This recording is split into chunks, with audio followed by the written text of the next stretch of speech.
Sam Uta'i, I think. And I think it's Pacific Community, so it's a representative group. I'm not coming at all. Okay.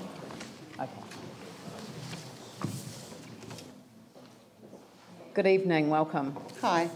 Mo lawan whaatalo whāturu pa e malua whia, ma lo lava le whaiva malunga lue mo tangata Pasifika I nei o Uta'i. Kia ora koutou katoa, ka nei te mihi atu kia koutou I tēnei wā. So I'm Sam Uta'i, this is Toy Smith, and this is Chris Mene, who many of you will know.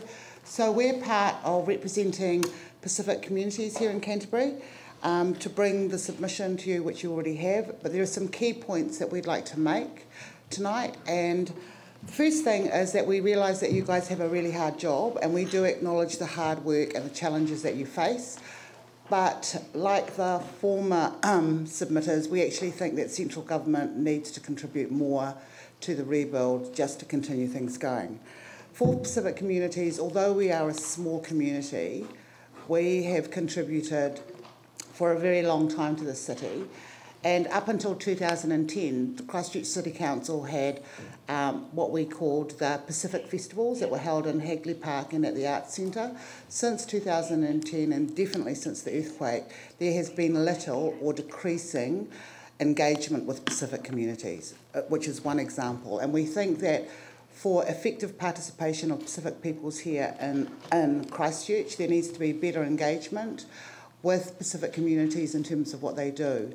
One of our young leaders, Josiah, as Mayor and the Chair, raised 4 points that we'd like to support. One, that the City Council should continue to support youth activities within the Pacific community, such as Backpack and Polyfest.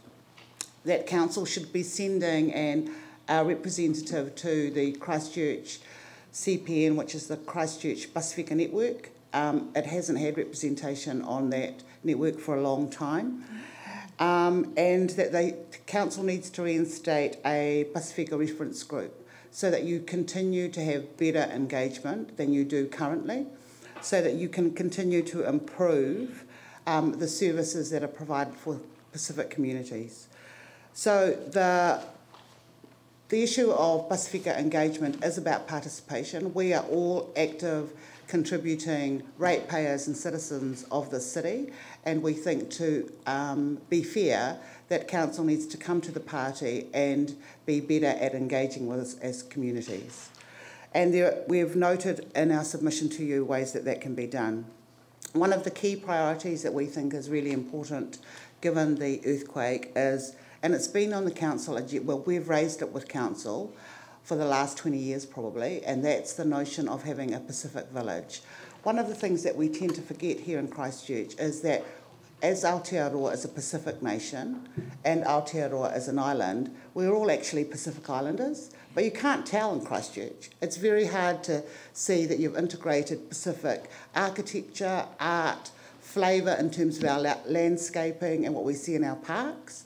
You can't tell that in Christchurch. We still are like a city in England, you know, and we're in the Pacific Ocean. So we think that integrating all flavours of Pacific into the city is really, really important. And because we agree with you that Christchurch does need to be a diverse and vibrant place. And diverse and vibrancy definitely is seen in the Pacific. So along with that, in terms of integrating stuff around participation, it's also about developing different types of relationships. We're all into Christchurch being a sister city to places in Japan and in China and wherever. Why can't we be a sister city to places like Apia, Nuku'alofa? Fiji's a bit politically not okay at the moment, but you know what I mean. So we need to think a little more regionally in terms of the Pacific, around economic development, around trade. We're prepared to bring, families here from the Pacific to work on the rebuild. We know there are a number of Filipino families here, but we also know that under the government's seasonal employment scheme, there are lots of Pacific Island families that come over. So it's just about council having a rethink about the relationships you have and who you could be doing with that, who you could be doing relationships with a little bit differently, and that there's an assumption that most Pacific Islanders are migrants. In actual fact, labour statistics show that 60% of the Pacific population are New Zealand born. So we have every right to be here.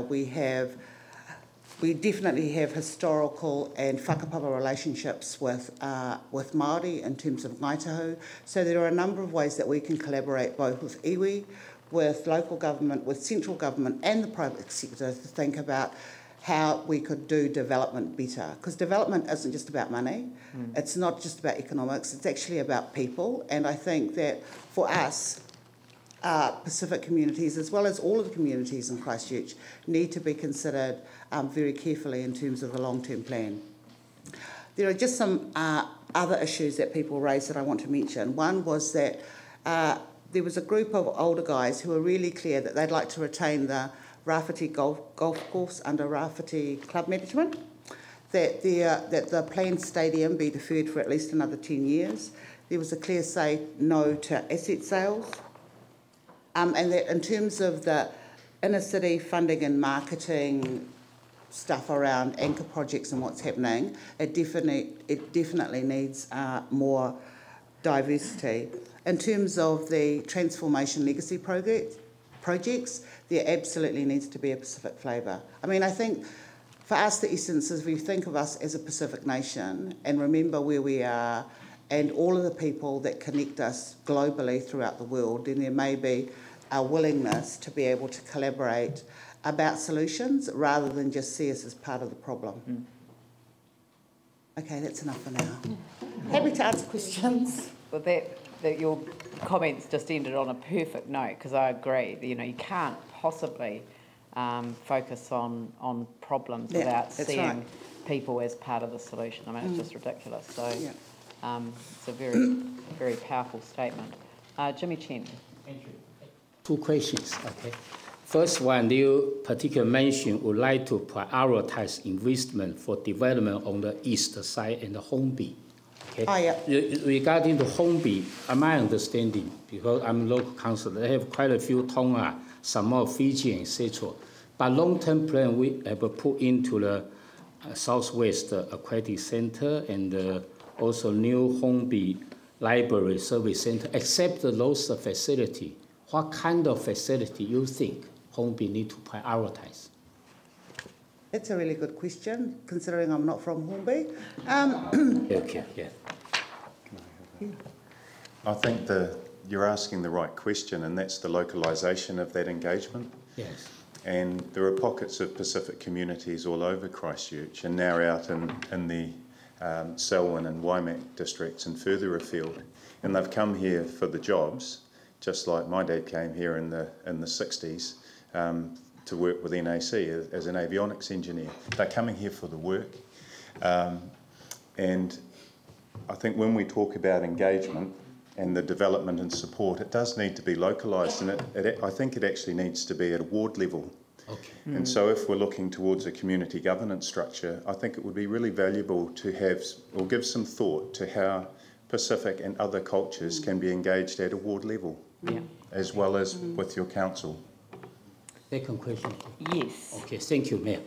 Second question, you particularly suggest utilize best practice guideline for the cultural and the linguistic diverse community. That one, do you think has already considered all those Pacific community or not yet?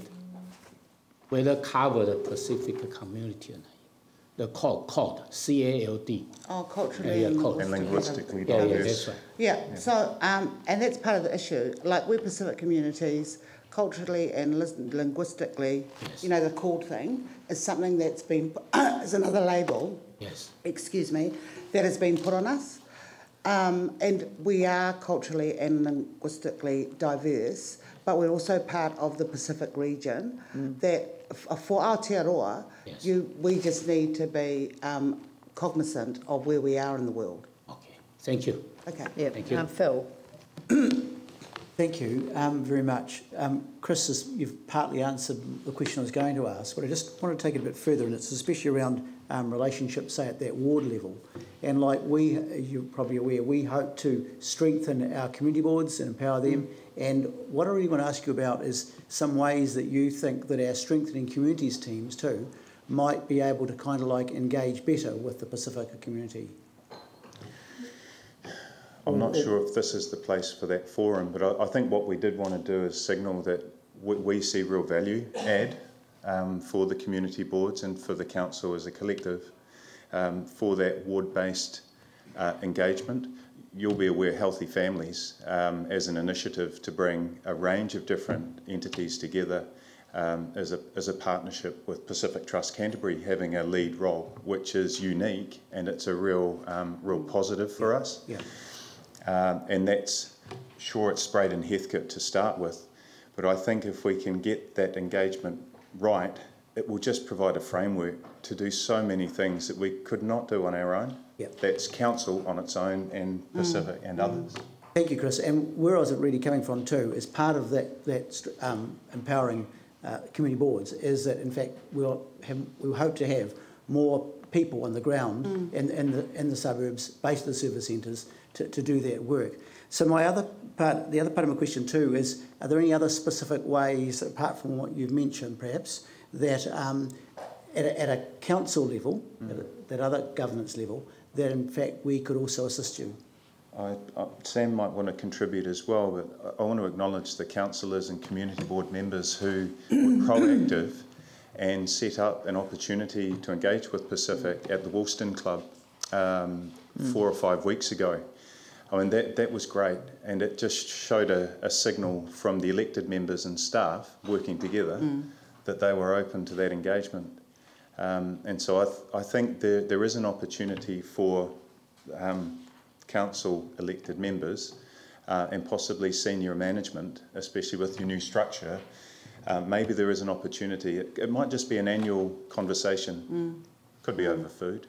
It has to be over food, sorry. It does have to be over food, I agree. That's right. And we know some good caterers. Maybe there's an opportunity there. Thank you, Chris. So that's really our role too, as sort of more senior elected representatives, to do that engagement too. I think we're very keen on exploring the idea of, you know, what we can do in partnership together is much more than what the council can do for others, because I just think that naturally leads it to a deficit model instead of a strengths model, and the communities offer so much strength, you know, and it's best not to ignore that. So, you know, thank you very much for your submission, and look forward to ongoing engagement. That's right. Over dinner. Okay, thank you. Right, and next one is Lois Wells.